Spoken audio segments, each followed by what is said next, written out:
Cameras in the payload bay of the shuttle Endeavour capturing the moon against the Earth's limb as the shuttle orbits 220 statute miles over Eastern Europe.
This is Mission Control Houston, the propulsion systems officer here in Mission Control, continuing to follow along as the crew on board Endeavour finishes up its reaction control system jet firings in preparation for tomorrow's planned landing at Kennedy Space Center in Florida.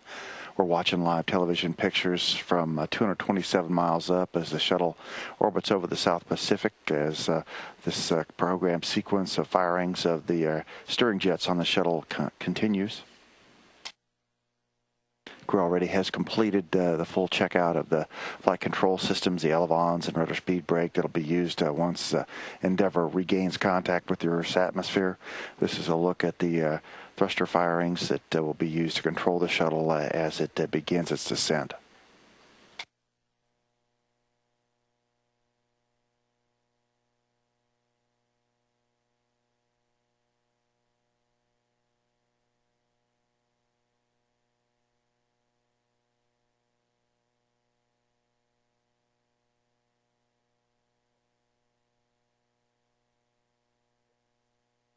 Looking over the starboard sill of the Space Shuttle Endeavour's payload bay at the KU band antenna and the grapple fixture for the orbiter boom sensor system, you can see the shuttles vibrating slightly as the reaction control systems fire.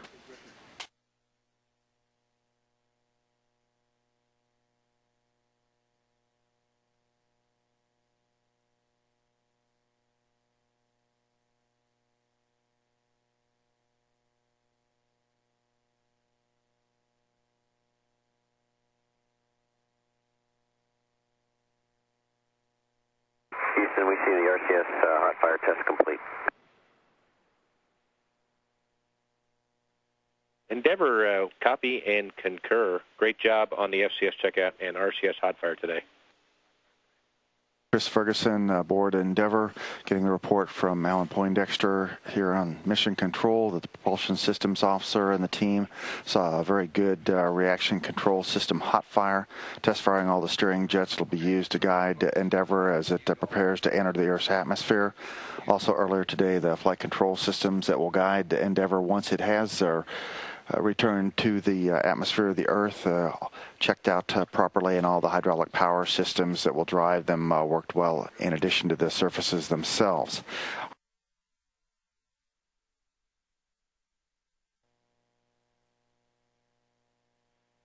Endeavour Houston, are you ready for the event? We're ready for the event. CNN, this is Houston. Please call Endeavour for a voice check. Hello, Endeavour. This is the good ship CNN in New York calling. How do you read? We've got you loud and clear, Miles. I believe that's you. It is Miles. Good to have you with us. Let's begin with the commander, Chris Ferguson. Tell us about this difficult task of getting that water recycling system, that urine recycling system working. In the end, were you just sort of kind of banging on it to see if you could make it work? I'll tell you, Miles, I wish you could claim a lot of expertise on the water recycling system. I'd like to think of myself more as the as part of the crew who shuttled the whole thing up here. Of course, it was developed on the ground by the great folks who work for NASA, and there were some minor glitches, but by the end, they eventually got things going. And what I'd like to do is turn you over to Don Pettit. He is our resident expert on the water recycling system.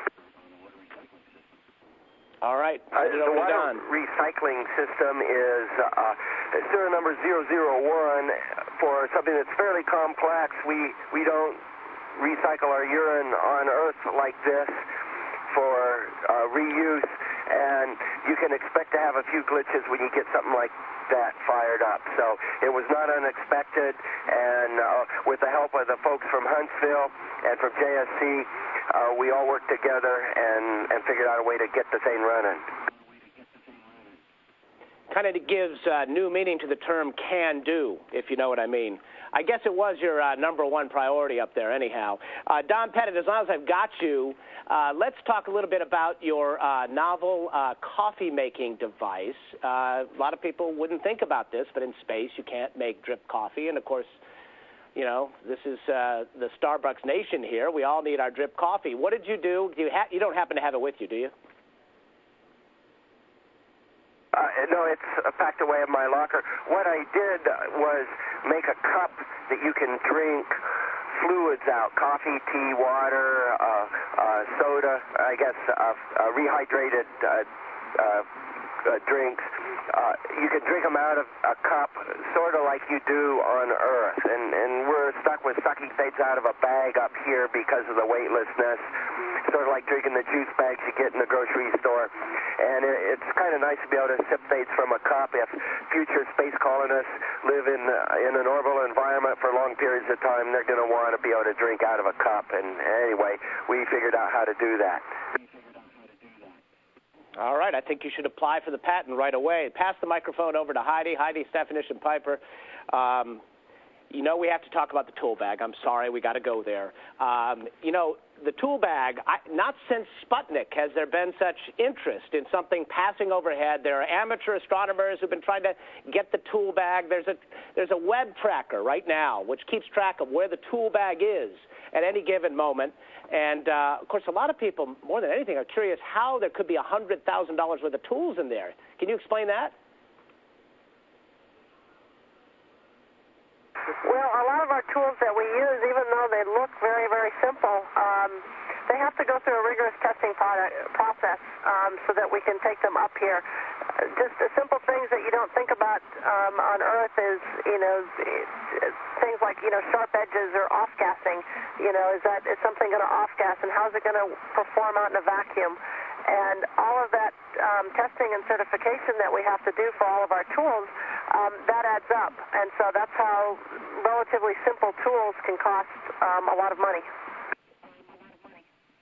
And as far as you know, NASA's not going to take that out of your paycheck, right? Well, if they do, I guess I'll be working for NASA for a long, long, long time. All right, pass it over. Let's talk to Steve Bowen for a minute. Steve, you're the first, is it submariner or submariner, ever to fly in space, and did a lot of work on that solar array, that bulky solar array. First of all, I want to ask you about the analogy between being in a submarine and being on the shuttle, and I think this shot tells folks a